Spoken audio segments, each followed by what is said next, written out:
आज की कहानी दो भाइयों की है, जहां एक भाई ने कागजात दिखाकर दूसरे से 30 साल पुराना घर छीनना चाहा, पर सुप्रीम कोर्ट ने कागजों के खेल को खारिज करते हुए कब्जे की ताकत को माना और साथ ही एक क्वेश्चन को आंसर किया कि क्या एक पिता अपने बेटे को मौखिक गिफ्ट में जमीन दे सकता है। नमस्कार दोस्तों, लीगल इकोसिस में आपका स्वागत है। ये कहानी है रमेश चंद की, जो 1973 से अपने पिता कुंदन लाल के घर में रह रहे थे। उन्हें लगा घर उनका है क्योंकि पिता ने मौखिक गिफ्ट में दे दिया था।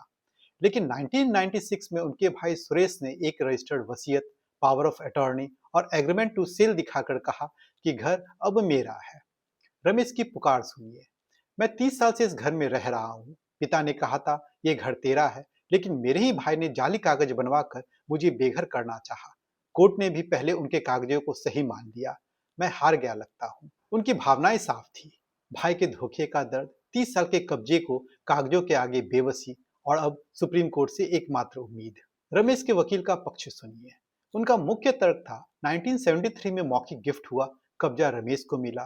पिता ने कभी विरोध नहीं किया। कानूनी पैतरे के तौर पे ये कहा कि कब्जे में भी ताकत है, यानी 30 साल का निर्बाध कब्जा मालिकाना हक दिखाता है। तथ्य के तौर पे ये रखा कि सुरेश के पास कोई रजिस्टर्ड सेल डीड नहीं है, सिर्फ एग्रीमेंट टू सेल है जो मालिकाना हक नहीं देता। वहीं सुरेश के वकील का पक्ष सुनिए। उनका मुख्य तर्क था पिता ने 1996 में रजिस्टर्ड वसीयत और पावर ऑफ अटॉर्नी बनाई, रमेश सिर्फ लाइसेंसी था। कानूनी पैतरे के तौर पे ये कहा कि ट्रांसफर ऑफ प्रॉपर्टी एक्ट की सेक्शन 54 ये कहता है कि बिना रजिस्टर्ड सेल डीड के मालिकाना हक नहीं जाता।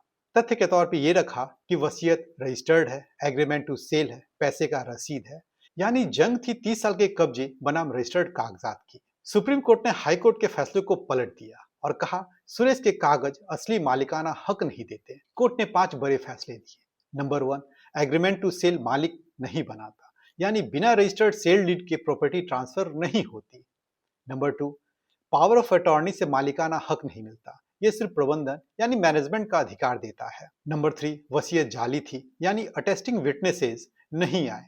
पिता ने बाकी बच्चे को बिना वजह छोड़ा, ये शक के घेरे में लाता है। Number 4, transfer of property act का सेक्शन 53A यानी पार्ट परफॉर्मेंस लागू नहीं होता, क्योंकि सुरेश के पास तो कब्जा ही नहीं था। लास्ट एंड वेरी इंपॉर्टेंट कि 30 साल का कब्जा मायने रखता है। रमेश का लंबा कब्जा उनके हक को मजबूत करता है। फाइनल वर्डिक्ट के तौर पे सुरेश की वसीयत और दस्तावेज अमान्य करते हुए उनकी याचिका खारिज कर दी। रमेश का कब्जा मान्य हुआ। इस केस ने साबित किया कि भारतीय कानून में कागज के साथ साथ कब्जे में भी ताकत होती है। अगर आप 30 साल से शांतिपूर्वक कब्जे में हैं, तो कोई जाली वसीयत या एग्रीमेंट आपको हटा नहीं सकता। सुप्रीम कोर्ट ने साफ किया रजिस्ट्रेशन जरूरी है, लेकिन यहाँ कब्जा भी एक बड़ा सबूत है। आम नागरिकों के लिए टेक अवे ये रहा कि मौखिक गिफ्ट पे भरोसा न करें, हमेशा रजिस्टर्ड सेल डीड करें, कब्जे को डॉक्यूमेंट करें, जैसे कि टैक्स रसीद, बिल, गवाह, ये कब्जे के सबूत जमा करते रहें। वसीयत को चुनौती दें। अगर वसीयत शक के घेरे में है तो अटेस्टिंग विटनेसेस और हैंडराइटिंग एक्सपर्ट की मदद जरूर लें। तो दोस्तों, इस केस से सीख मिलती है कि भारतीय न्याय प्रणाली में कब्जा कितना महत्वपूर्ण है। रमेश के पास कागज नहीं थे, लेकिन 30 साल के कब्जे ने उन्हें जीत दिला दी। अब आपकी बारी है बताने की क्या सही था, कब्जा या कागज। आपको क्या लगता है, मौखिक गिफ्ट को कानूनी मान्यता मिलनी चाहिए? कमेंट में लिखें। ऐसे ही सुप्रीम कोर्ट के जजमेंट को आसान भाषा में समझने के लिए लीगल इकोसिस को सब्सक्राइब करें। Thank you.